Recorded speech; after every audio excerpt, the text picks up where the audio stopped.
Kejahatan? Apa itu kejahatan? Kejahatan sering diartikan sebagai perilaku pelanggaran aturan hukum yang mengakibatkan seseorang dapat dijerat hukuman. Kejahatan terjadi ketika seseorang melanggar hukum baik secara langsung maupun tidak langsung, atau bentuk kelalaian yang dapat berakibat pada hukuman. Seseorang melakukan kejahatan ini dapat dipengaruhi oleh beberapa faktor, yaitu faktor sekitar atau lingkungannya, baik lingkungan keluarga, ekonomi, sosial, budaya, pertahanan, keamanan, termasuk dengan pertahanan dengan dunia luar serta penemuan teknologi. Lalu, apa itu kriminologi? Kriminologi atau ilmu kejahatan sebagai disiplin ilmu sosial atau non-normatif disiplin yang mempelajari kejahatan dari segi sosial. Kriminologi disebut sebagai ilmu yang mempelajari manusia dalam pertentangannya dengan norma-norma sosial tertentu, sehingga kriminologi juga disebut sebagai sosiologi.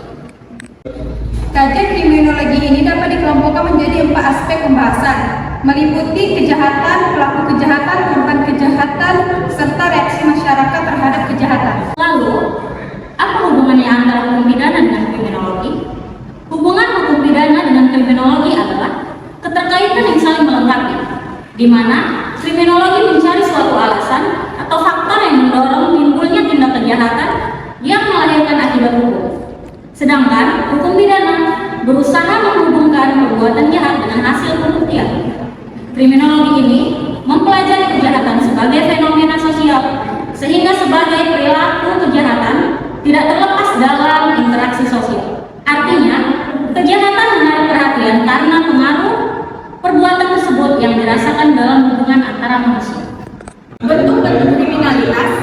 Bentuk-bentuk tindakan kriminalitas adalah pencurian, penyalahgunaan narkoba, tindakan asusila, pencopetan, penjamretan, penodongan, senjata tajam atau api, kekerasan fisik, penganiayaan, perusakan barang orang lain, pembunuhan, penipuan, dan korupsi. Baik, untuk itu, kami dari kelompok 5 akan mengulas atau mencari tahu tingginya angka kriminalitas yang ada di salah satu daerah di Tanjung Pinang, yaitu Kelurahan.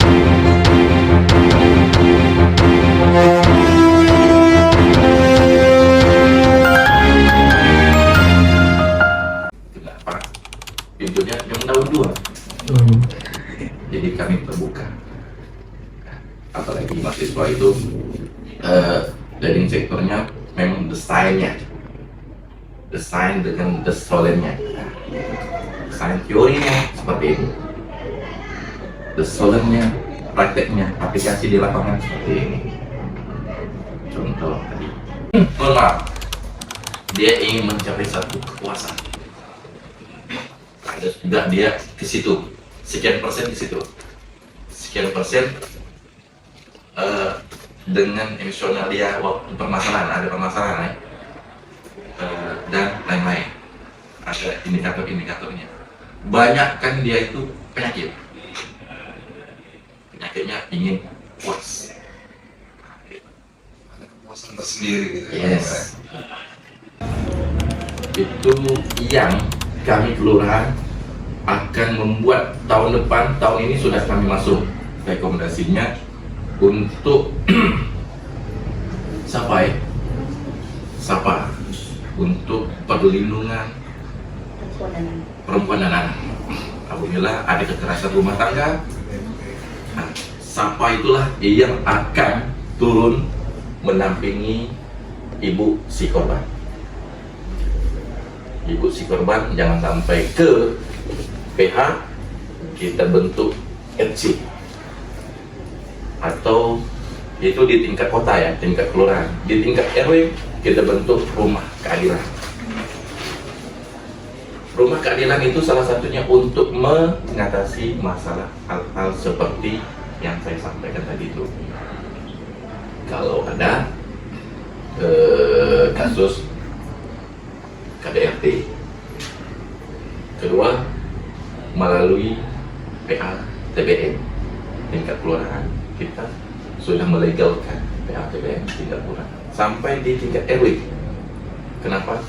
Ada anak di bawah umur yang harus kita lindungi. Contoh, anak itu mencuri burung kemarin, cukup diselesaikan di tingkat RT dan RW. Didampingi oleh siapa? Kelurahan, Babin Kabimas, Babinsa. cukup di rumah keadilan. Jadi itu kalau untuk masalah kasus kriminal wilayah kami katakan tidak ada laporan ke sini. Berapa?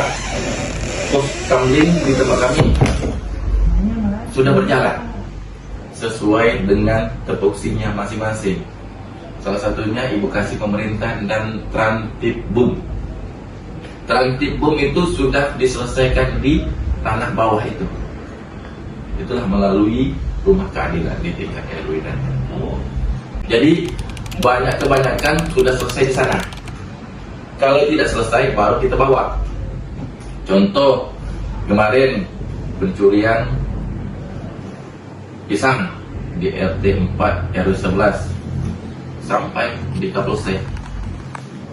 Tapi kalau di JPU nak menuntut dalam pencurian pisang kan agak sulit. Sesuai dengan hati nurani tak mungkin. Sehingga tetapi kalau itu viral mau tidak mau kan gitu terlaporkan. Yang terlaporkan ke sini kami punya Satlinmas kelurahan. Apabila terjadinya hal-hal yang berkaitan dengan Trantipbum langsung masuk ke aplikasi laporan, langsung dipantau oleh Satpol PP Kota Tanjung Pinang dan langsung ke Kementerian Dalam Negeri. Aplikasinya langsung ke sana. Satlinmas itu ada SK-nya.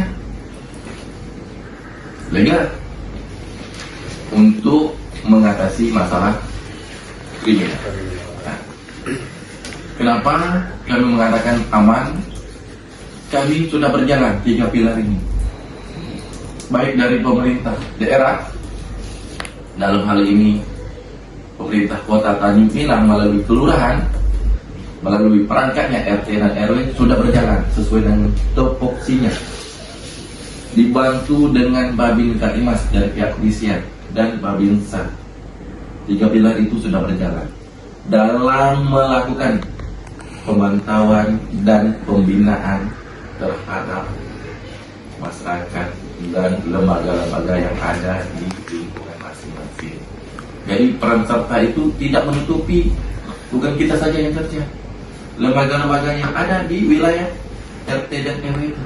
Contoh di RW 10 di Aston punya lembaga Kampung Germas. Anggota Kampung Germas itu juga memantau untuk keamanan kampungnya.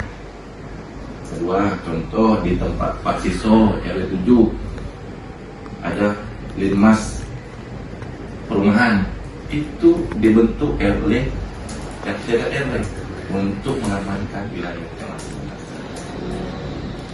Jadi sebab akibat sudah ada yang harus kami lakukan. Apa yang kami lakukan sudah kami lakukan. Kenapa? Contoh rumah keadilan, restoratif justice. Tadi intinya kantor kami Kelurahan Batu 9, wilayah Kelurahan Batu 9 kami anggap selama ini dalam titik aman. Pencurian ada, tapi tidak menuju grafik tinggi. Nanti naik sedikit, nanti rata, turun, naik lagi, turun. Kenapa? Dengan jumlah 32.047 jiwa, Kelurahan Batu 9 dengan 9.939 kakak itu tidak memungkinkan, tidak menutup kemungkinan kejahatan itu ada.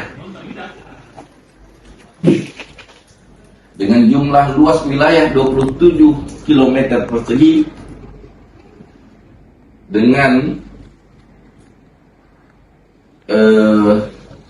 perbatasan antara Kota Tanjung Pinang dengan Bintan, akses mereka keluar masuk itu pasti ada.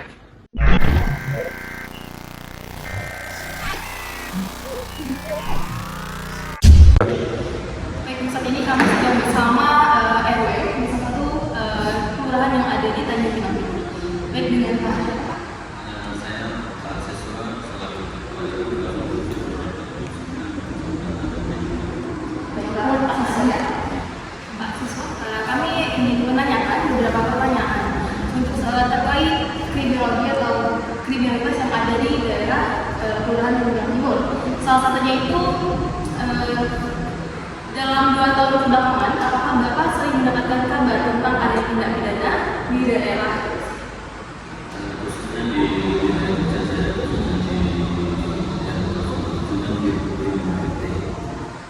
dalam hal ini beberapa kemarin kegiatan konsulinan yang ketiga dari beberapa kemarin namun bisa diselesaikan karena mengingat kegiatan konsulinan ini membawa tantangan yang dan kami selaku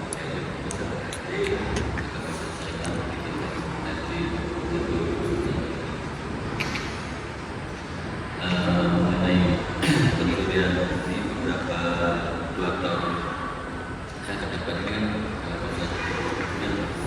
tidak ada karena kasus dari korupsi ini kan ada beberapa rumah kampung yang menjaga penjaga ini macam security tapi nggak pakai baju security namun untuk menjaga di masing-masing wilayah khususnya di RT 1 di RT 2 di RT 5.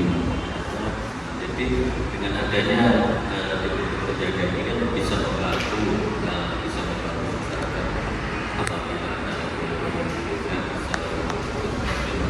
jadi karena di RT ini agaknya hampir sekitar 1.400 dengan adanya kegiatan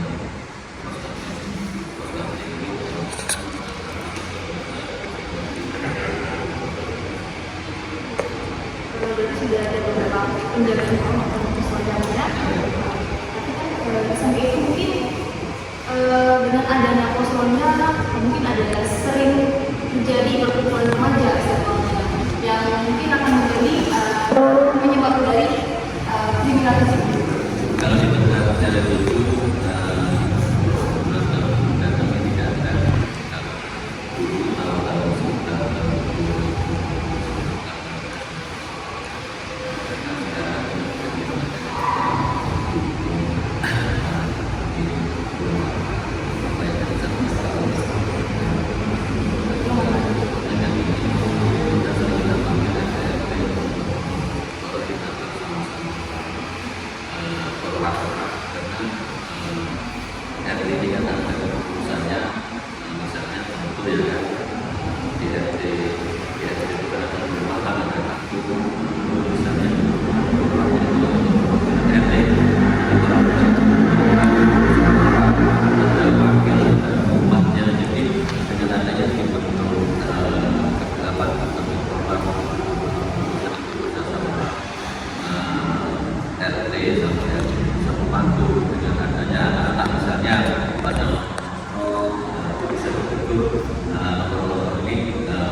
Mungkin ini pertanyaan terakhir sekaligus penutup kita pada hari ini. Mungkin berapa sih Pak tingginya tingkat pengangguran yang ada di kelurahan Tanjung Pinang? Mungkin contohnya di Bapak, mungkin itu juga menjadi penyebab dari kriminalitas tingginya tingkat pengangguran yang ada sehingga menyebabkan terjadi. Tapi kalau tentunya ada beberapa rumah ada termasuk pabrik-pabrik harta ini bisa menekan untuk penggunaan itu kan beberapa pabrik yang tentu ya ada sekitar